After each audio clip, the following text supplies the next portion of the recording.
What's up, everybody? So this is my Nightblade that I've been running for some time here on the Elder Scrolls and PvP. And I've been enjoying it a lot. I want to share with you guys, so let's get into it. So this is my stats. I am running 64 stamina, letting us sit at 29,000 health, 20,000 magicka, and 28,000 stam. Unbuffed, we have 4,200 weapon and spell damage and 15,000 pen, with 17,000 spell resistance and just under 15,000 physical resistance. Our crit resistance is low, but that's fine for now because it goes up with the buff. We're running the Lover Mundus. You don't have to run the Lover. I just like having high pen. If you don't want this high pen, and honestly it's a little bit overkill, but if you don't like this high pen, you can very much just run like the Warrior or anything, or like the Thief if you want to do more crit. But at the moment, I'm not a huge fan of crit because of Rallying Cry and impins and the current meta. So like I like doing just base damage with pen.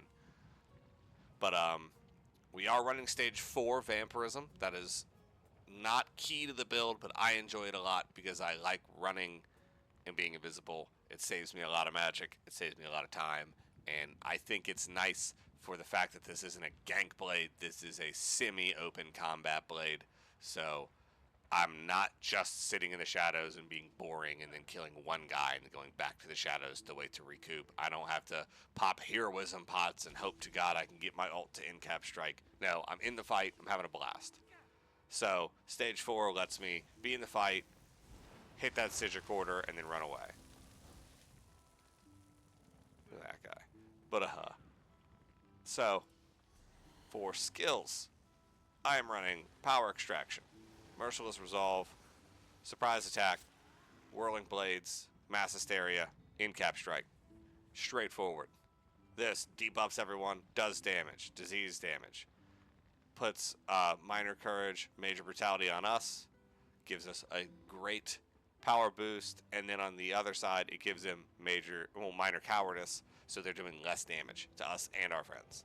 Merciless Resolve. I always do the magic. It has a heal with it. This is we are doing semi-open combat.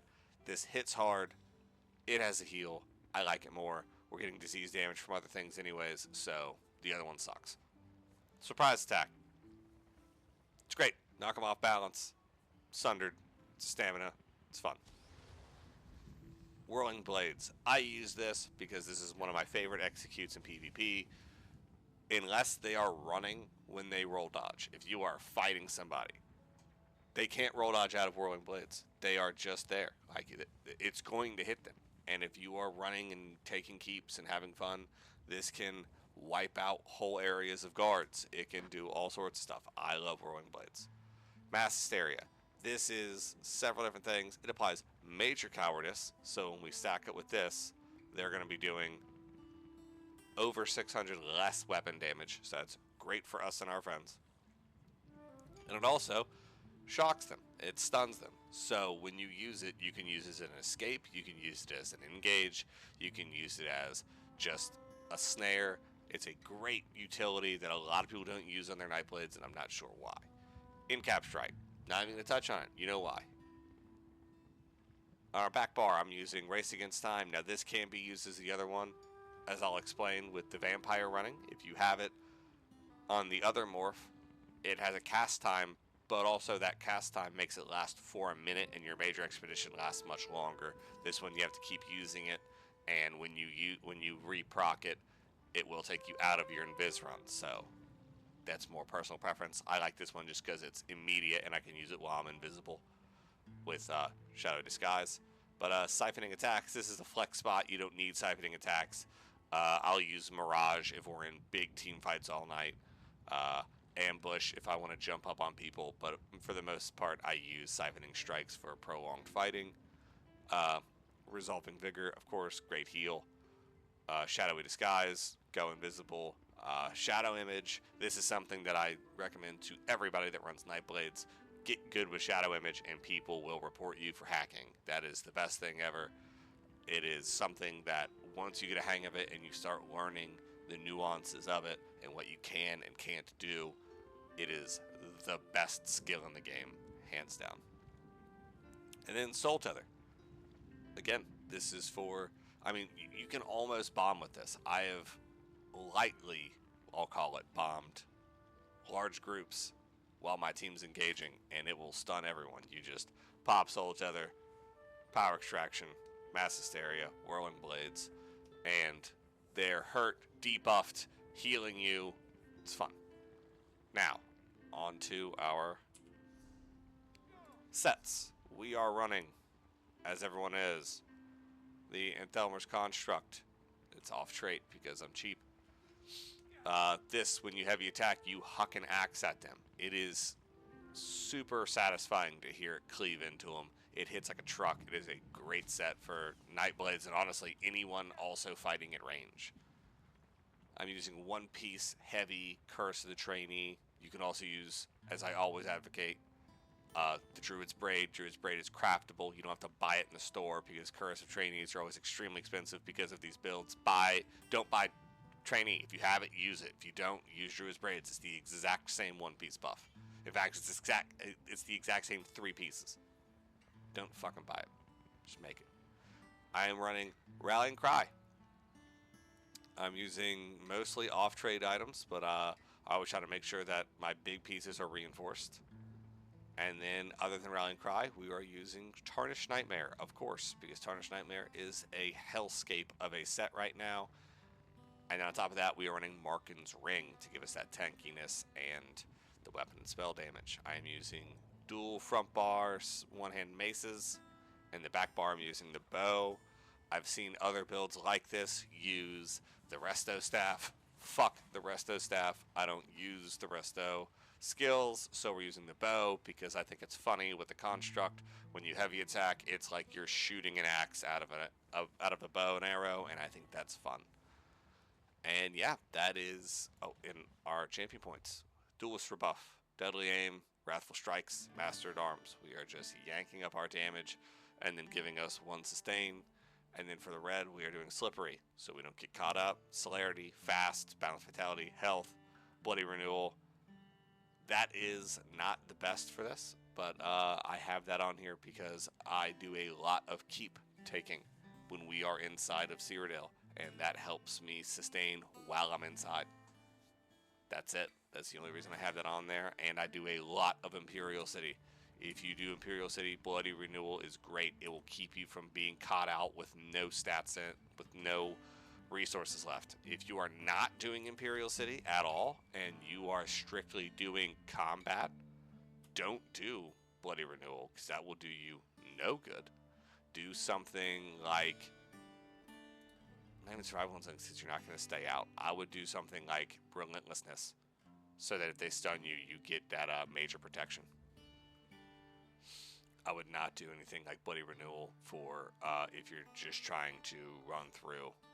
But I do it because, like I said, I do a lot of Imperial City farming. I do a lot of, when I'm in Imperial, when I'm in Cyrodiil, I'm doing keeps. Like, that's what my guild does. We go in, we go after objectives on the map and start fights at keeps. And if you're a big Cyrodiil player, you know that one of the most annoying parts in there is if you're taking out guards and you just get swarmed by some guy. Well, with that, I'm not that bad, and I'm always the first one in the keep because I rush in and scare all the guards. Like, I use my mass hysteria and then power extraction and then run through and get to the back flag. So that keeps me at least getting some of those resources back. And yeah, that is the build. I'm running, my foods that I'm running at the moment are just trash Imperial Tack. I typically run something like Bewitched Sugar Skulls because I'm too cheap to do like Artaeum's Takeaway Broth. I don't think it's worth it for the money. I just don't. You can swap that out for anything you'd like. Something for more weapon power if you really want to. We can hop down here and get our buffs real quick. So I can show you guys what we look like more buffed.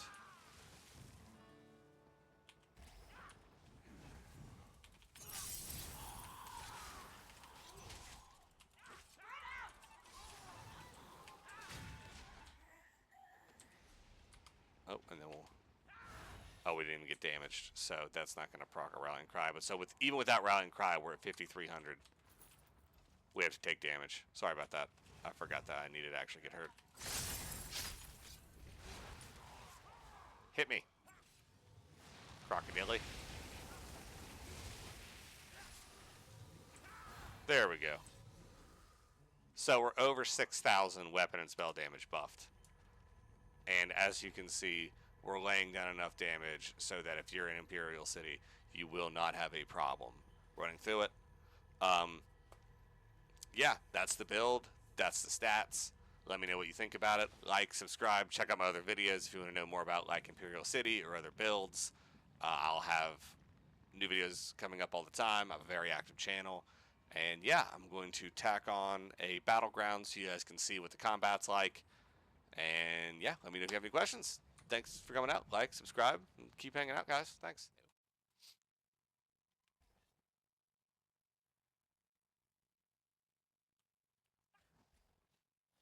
Dude, don't do that shit. Come on now.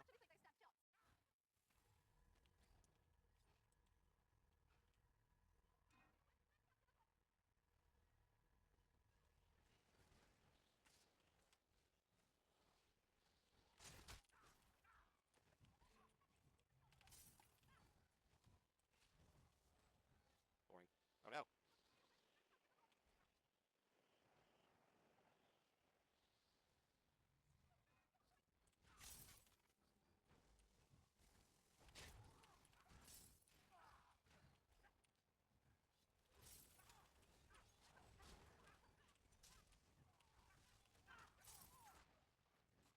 Beat his fuck right now.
I just hope that someone would love me.